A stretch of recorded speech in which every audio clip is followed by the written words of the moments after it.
Ժակ մենք հասակակիցներ ենք եւ կարծես անցումային շրջանի սերունդ կարելի է մեզ ասել, այն դժվարությունները, որոնք տեսանք, ձեր կարծիքով դրանք հետաքրքիր ժամանակներ էին եւ ինչ տվեցին անձամբ ձեզ, այդ ժամանակների փոփոխությունը, իրավիճակների փոփոխությունը,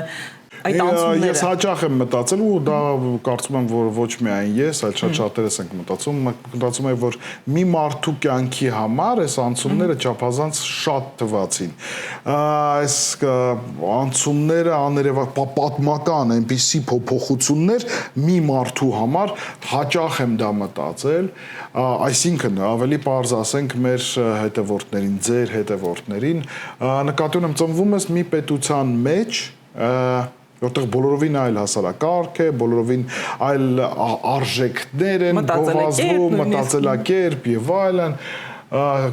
կենցաղավարություն, լեզվաբանական տարբեր մոտեցումներ, խնդիրներ, սովետի մասին եմ խոսում, գերիշխանություն եւ այլն, հիմա էլ անգլերենի գերիշխանությունը, բոլոր ազդեցություն ունեցած գերտերությունների կամ գերիրավիճակներից մեր խոսույթում հայտնվում են բառեր